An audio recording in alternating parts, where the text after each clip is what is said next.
कुछ कहानियाँ सिर्फ कहानियाँ नहीं होती, कुछ आवाज़ें आपके पीछे से नहीं अंदर से भी आती हैं। वेलकम अमीगोस, मैं हूँ यश पंत और आप सुन रहे हैं द वाई फाइल्स।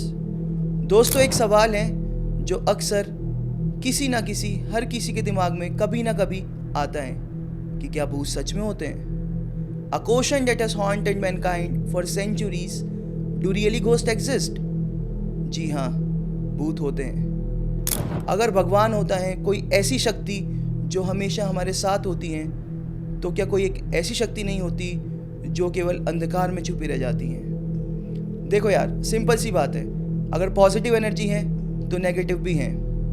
भूत होते हैं और हमारी फिजिक्स भी कहती हैं कि energy can neither be created not destroyed, it can only be transformed from one form to another. तो क्या आत्मा भी एक एनर्जी है जो कि अपने बदले की आग से और गुस्से से और किसी चीज़ को पाने के लिए यहाँ रह जाती है? तो दोस्तों, आज मैं आपको एक ऐसी कहानी सुनाने जा रहा हूँ जो कि उत्तर प्रदेश के हापुड़ ज़िले के एक छोटे से गांव की है, जिसने उस गांव के हंसते खेलते माहौल को एक डरावने माहौल में बदल दिया। तो आइए दोस्तों, अब हम समझते हैं इस कहानी को कि क्या हुआ था उस रात और किस वजह से आज भी वहाँ लोग दहशत में जीते हैं। देखिए दोस्तों, दो परिवार थे। अब आपको ध्यान से सुनना होगा। दोनों अड़ोसी और पड़ोसी थे। दोनों परिवार में चार जने थे। एक परिवार, बड़ा भाई श्याम, बीवी मोनिका, उनका 17 वर्ष का बेटा जिसका नाम चिंटू था, और छोटा भाई लीलू। दूसरा परिवार, बड़ा भाई राम प्रसाद, बीवी सुनीता और उनकी बेटी महक जो कि 8 वर्ष की थी, और छोटा भाई विजय। दोनों ही परिवार की बहुत ही अच्छे में बनती थी। जो कि दूसरे परिवार का लीलू था, वो अक्सर राम प्रसाद से पैसे उधार लिया करता था और वापस कर देता था। मतलब दोनों का आपसी रिश्ता बहुत ही मजबूत और अच्छा था। लेकिन एक दिन अचानक से लीलू के घर में जमीन के ऊपर विवाद होता है। उसका बड़ा भाई शाम को अपने खेत से वापस घर आता है और उस रात उन दोनों भाइयों की आपस में मुठभेड़ होती है। अब सबको पता था कि इनके घर में थोड़ा जमीन का विवाद चल रहा है, तो शायद उसी को लेकर लड़ाई हो रही होगी। पर किसी को ये कानो कान खबर नहीं थी कि उस रात उस घर में एक कत्ल हो जाएगा, जो कि और किसी का नहीं, लीलू का था। जी हाँ, उस रात दोनों भाइयों के बीच जम के लड़ाई हुई। लीलू ने खूब पुकारें मारी कि राम प्रसाद भैया बचाओ बचाओ, राम प्रसाद भैया बचाओ। राम प्रसाद ने आवाज़ तो सुनी, पर उसका सोचना भी नॉर्मल था कि शायद दोनों भाइयों के बीच में लड़ाई हो रही है, तो मैं बीच में जाके क्यों इंटरप्ट करूं। लेकिन किसी को ये नहीं पता था कि लड़ाई उस पॉइंट पे पहुंच जाएगी कि लीलू अपनी जान खो बैठेगा। और उस रात वही हुआ। उसके बड़े भाई श्याम ने लीलू को जान से मार दिया। अगले दिन जब सबको पता लगा कि लीलू की मौत हो चुकी है, तो सब बहुत दुखी थे, क्योंकि लीलू एक ऐसा लड़का था जो कि गाँव में हंसता खेलता, सबसे बात करता और सबसे एक अच्छा व्यवहार बना के चलता और सबके खेतों में काम में हाथ बटाता। लीलू का प्रोफेशन ही ये था कि वो खेती करता था और उनके घर के बाजरे की बहुत अच्छी फसल थी। दोस्तों, हम बात कर रहे हैं सन 2003 की, कि जब हापुड़ एक ज़िला नहीं था। हापुड़ आपके मेरठ ज़िले के अंदर ही आया करता था। तो लीलू का अक्सर मेरठ आना जाना होता था कुछ सामान लाने। तो अगले दिन जब लीलू की मौत का सबको पता लगा, तो सब बेहद दुखी थे। राम प्रसाद जो कि लीलू का काफ़ी अच्छा मित्र था, लीलू की आखिरी आवाज़ भी यही थी कि राम प्रसाद भैया बचाओ बचाओ, राम प्रसाद भैया बचाओ। अब देखिए दोस्तों, आपको गौर करना पड़ेगा, जो राम प्रसाद की बीवी थी सुनीता, वो पेट से थी, या शी इज़ प्रेग्नेंट।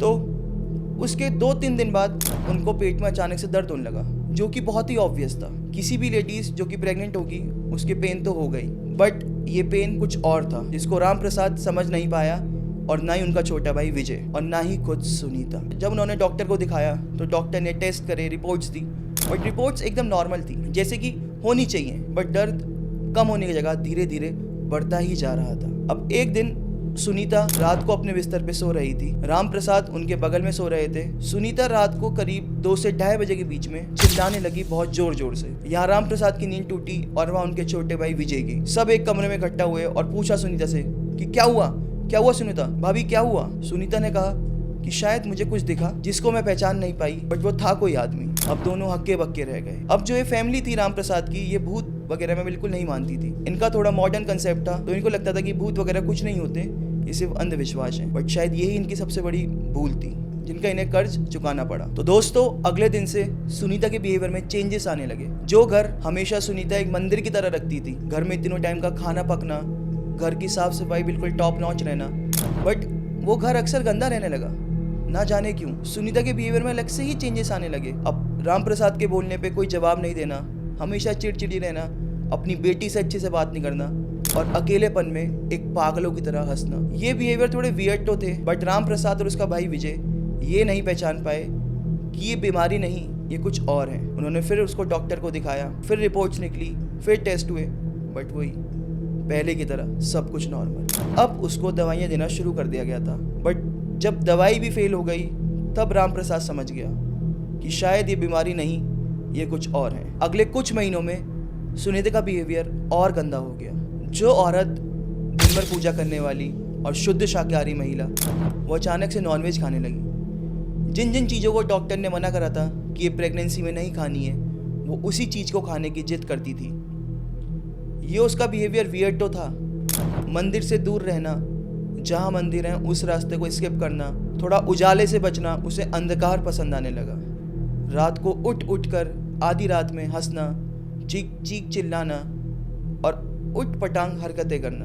अब यहाँ राम प्रसाद का परिवार बहुत ही ज़्यादा परेशान था, उनको कुछ समझ नहीं आ रहा था। इसी बीच सुनीता की डिलीवरी डेट आ गई। उसको उस दिन हॉस्पिटल ले जाया गया और डॉक्टर ने देखा कि बॉडी में कुछ तो चेंजेस है। शायद सुनीता ने वही सब किया है जो नहीं करना था और इसी के चलते सुनीता का मिसकैरेज हो गया।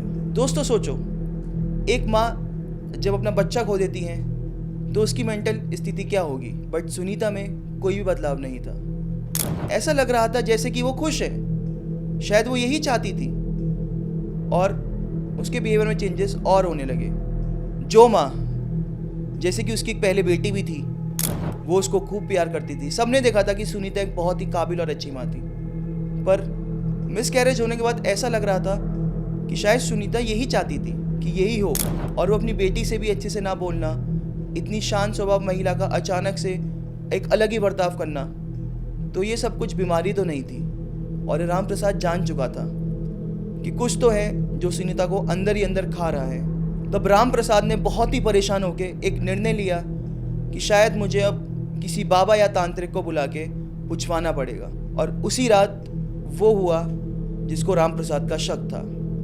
वो हॉस्पिटल से आए तो सब परेशान थे और राम प्रसाद का छोटा भाई, जैसा कि मैंने आपको बताया था, विजय, वो बहुत ही ज़्यादा परेशान था। उसने अपनी भाभी से पूछा कि भाभी, आप इतनी खुश कैसे हो, आपके चेहरे पे मुस्कान कैसे आ रही हैं, आपका मिसकैरेज हुआ है। तब जब भाभी ने जवाब दिया, वो भाभी की आवाज़ तो नहीं थी, वो आवाज़ किसी और ही इंसान की थी, जो कि एक मर्द की थी। और ये सुनते ही विजय के होश उड़ गए। विजय के अपने पैर तले ज़मीन खिसक गई कि ये किसकी आवाज़ है और मैंने क्या सुन लिया। तब उसने बोला कि तू आया था उस दिन मुझे बचाने, चिल्ला रहा था ना मैं कि बचाओ बचाओ बचाओ, आया था तू।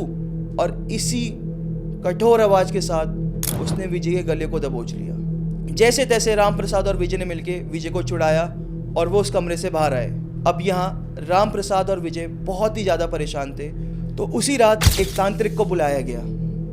जैसे ही तांत्रिक का कदम उस घर के अंदर पड़ा, उस घर में कुछ अजीब ही हरकत होने लगी। सुनीता जैसे कुछ पागल सी हो गई थी, जैसे किसी ने उसको जकड़ लिया हो, जैसे कोई कह रहा हो कि नहीं, मेरे को यहाँ तो नहीं रहना है। जैसे ही तांत्रिक अंदर आया, सुनीता पागलों की तरह चिल्लाने लगी और रोने लगी, ना जाने क्यों, और अपनी आवाज़ें बोलने लगी कि राम राम, मेरे को यहाँ से ले जाओ, मेरे को यहाँ से ले जाओ। बट राम प्रसाद तो पहले ही जान चुका था कि ये सुनीता तो नहीं बोल रही है, ये कोई और ही है। जब तांत्रिक ने अपने मंत्रों का उच्चारण करा तो सुनीता जैसे ना जानो पागल ही हो गई। वो जहाँ बैठी थी उससे 2-2 फीट ऊपर उछलने लगी। ये देख के विजय कांप चुका था, तो तांत्रिक ने अपनी क्रियाएं शुरू करी। सुनीता को कमरे से बाहर लाया गया और एक चौखट में बिठाया गया। यहाँ तांत्रिक ने उससे पूछा कि तू कौन है। तांत्रिक के पूछने के बाद भी सुनीता का सर बस नीचे ही था, उसका कोई जवाब नहीं था और सारे बाल बिखरे हुए। जो औरत अपने आप को हमेशा संवार के रखती थी, आज वो ना जाने बंजारों सी क्यों लग रही थी। तांत्रिक ने उससे दोबारा पूछा, तू कौन है? कौन है तू? तांत्रिक के लाख बार पूछने के बाद भी सुनीता का कोई उत्तर नहीं था। तब तांत्रिक ने अपनी झोली में से भभूति निकाली और मंत्र को पढ़ना शुरू करा। वैसे ही सुनीता ने एक बहुत ही मर्दानी आवाज में बोला, नहीं नहीं नहीं। तांत्रिक ने बोला, बता तू कौन है, बता तू कौन है। सुनीता बस एक ही चीज बार बार दोहरा रही थी, नहीं नहीं नहीं। तभी तांत्रिक ने अपना वो भभूति मंत्रों के साथ उसके ऊपर फेंक के मारा। जब तांत्रिक ने सुनीता के ऊपर भभूति मारी तो मानो सुनीता के शरीर से उसकी रूह निकल गई हो। पूरा कमरा काला हो गया, जैसे कि एक काला साया उसके शरीर से निकल के कमरे के कोने में बैठ चुका हो। 2 मिनट के लिए उस कमरे में पूरी शांति हो गई। बस सबकी नज़र उस काले साये पे थी, जो बार बार कोशिश कर रहा था कि वो वापस सुनीता के शरीर में प्रवेश करे, पर वो कर नहीं पा रहा था। शायद कुछ मंत्रों की वजह से तांत्रिक ने उसे रोक रखा था। तब तांत्रिक ने उससे पूछा, उसके पास जाके, कि तू कौन है? वो साया, ना जिसकी कोई शक्ल ना कोई बॉडी, बस वो एक ब्लैक एंटिटी थी जो कि कमरे के कोने में बैठी हुई थी, सुकड़ी हुई। उसने जवाब दिया कि मैं लीलू हूँ। तांत्रिक ने पूछा, कौन लीलू? उसने बोला, मैं इनका पड़ोसी लीलू, और मेरे भाई ने बहुत ही बेरहमी से कत्ल कर दिया था। राम प्रसाद जान चुका था कि हाँ, ये लीलू ही है, और उसे याद आ गया था कि उस दिन लीलू ने सिर्फ मेरे को ही पुकारे लगाई थी और मैं नहीं जा पाया था। तब तांत्रिक ने उससे पूछा कि तू यहाँ क्यों आया है, तू अपने घर क्यों नहीं गया? तो तब लीलू ने बताया कि मेरे बड़े भाई ने हमारा घर खिलवा दिया है। अब दोस्तों, यूपी में खिलवाना क्या होता है? खिलवाना मतलब कि किसी भी तांत्रिक द्वारा अपने घर का शुद्धिकरण कराना और घर को प्रोटेक्ट करना किसी भी बुरी शक्तियों से। अब उसके घर वालों ने तो अपना घर खिलवा दिया था, लेकिन राम प्रसाद, जो कि भूतों में नहीं मानता था, आज उसको भूत दिख गया था। तब तांत्रिक ने लीलू से पूछा कि तू क्या चाहता है? लीलू ने बताया कि मैं इसको अपने साथ ऊपर लेके जाऊंगा, तभी मैं अपना बदला पूरा कर पाऊंगा, क्योंकि राम प्रसाद ही था जिससे मेरे को पूरी उम्मीद थी कि ये मेरे को बचाने आएगा, पर ये नहीं आया। और मैं तो इसे कब का ऊपर ले जा चुका होता, पर इनके देवता है ना जो खेत के, जिन्होंने खेत में थान रखे हैं, उन्होंने उस दिन रोक लिया मेरे को, वरना ये तो उसी दिन ऊपर जा चुकी थी। अब दोस्तों, आपको बताना चाहूँगा कि यूपी में हर एक परिवार का अपना कुल देवता होता है। तो जो भी उनके कुल देवता होते हैं वो अपने खेत में उन देवता को थानते हैं, जिससे कि उनके देवता उनके परिवार की रक्षा करें। और उसी प्रकार राम प्रसाद के देवता ने भी उनके परिवार की रक्षा करी, और सुनीता शायद तभी अब तक सेफ थी। अब दोस्तों, तांत्रिक ने अपनी क्रिया शुरू करी और एक कलश निकाला अपने झोले में से, और उन्होंने कुछ मंत्र का उच्चारण करा और उस काले साये को उस कलश के अंदर समेट दिया। उस कलश के ऊपर एक सफेद रंग का कपड़ा रखा गया और उस कलश को एक कलावे से बांध दिया गया। अब तांत्रिक ने इनसे कहा कि अब आप सुरक्षित हैं, ये दोबारा आपके घर नहीं आएगा, और तांत्रिक वहां से चला गया। बट कैसे? लीलू तो कह चुका था कि मैं सुनीता को लेके ही जाऊंगा, और उस रात सुनीता बेहोश रही। जब अगले दिन सुनीता को होश आया तो सुनीता एकदम नॉर्मल थी। उसने पूछा, मैं कहाँ हूँ, डिलीवरी थी, क्या हुआ? तब राम प्रसाद ने बहुत ही दुखद आवाज में बताया कि सुनीता, तुम्हारा मिसकैरेज हो चुका है। तब एक माँ जल की सुनीता के अंदर, जो कि फूट फूट के रोई, केवल अपने बच्चे को खोने के गम में। यहाँ सुनीता एकदम नॉर्मल हो चुकी थी और दोबारा उनकी ज़िंदगी वैसे ही चलने लगी जैसे पहले चला करती थी। कुछ महीने बाद उनके घर में फिर खुशियाँ आई और सुनीता फिर से प्रेग्नेंट हुई। पर लेकिन जैसे ही सुनीता के प्रेग्नेंट हुए हुए 1 महीना हुआ था, दोबारा वो हरकत होने शुरू हो गई। दोबारा सुनीता का बिहेवियर चेंज, रात को उठ उठ के चिल्लाना, रोना, चीखना, नॉन वेज खाना, पूजा पाठ से दूर हो जाना। तब राम प्रसाद बहुत अचंभित होकर समझ चुका था कि ये शायद वही है जो कि फिर से वापस आ चुका है। तब राम प्रसाद बहुत परेशान हो गया था और वो उसी पल गांव के एक बहुत बड़े पुजारी के पास गया और उनको सब कुछ बताया कि पंडित जी, हमारे घर में ऐसे से चल रहा है, आप बताइए हम क्या करें, वरना हम तो बर्बाद हो जाएंगे। मैं पहले ही अपनी एक औलाद हार चुका हूँ, अब मैं दोबारा अपनी औलाद हारना नहीं चाहता। तब पुजारी उन्होंने बताया मेहंदीपुर बालाजी के बारे में। दोस्तों, आप सब जानते होंगे मेहंदीपुर बालाजी की शक्ति, उनके चमत्कार, और जो कि सच में हकीकत है। तो उसी दिन सुनीता को मेहंदीपुर बालाजी ले जाया गया, जो कि सुनीता हर मंदिर खुशी खुशी हंसते खेलते जाती थी, पर आज वो रास्ते में कुछ ऐसे कर रही थी कि शायद उसको मंदिर नहीं जाना है। बार बार गाड़ी से बाहर निकलने की कोशिश करना, गाड़ी के दोनों टायर का एक साथ पंचर हो जाना। तो पता लग रहा था कि सुनीता वहाँ जाना नहीं चाहती हैं, पर राम प्रसाद ने एक जिद ठान ली थी कि नहीं, सुनीता को ठीक करके ही रहना है और मुझे अपने परिवार को वापस पहले की तरह जोड़ना है। बहुत सारी कठिनाइयों को फेस करते हुए वो पहुंचे राजस्थान स्थित मेहंदीपुर बालाजी के मंदिर में पहुंचते ही सुनीता ने अपना काबू खो दिया और अब वो राम प्रसाद और विजय दोनों के संभालने में भी संभल नहीं आ रही थी। तो दोस्तों, मेहंदीपुर बालाजी में ऐसा है कि जब आप उस मंदिर के टेरिटरी के पास पहुंचोगे तो वहां पे एक ऐसी अपार शक्ति का वास है जो कि पता लग जाता है कि इस इंसान के ऊपर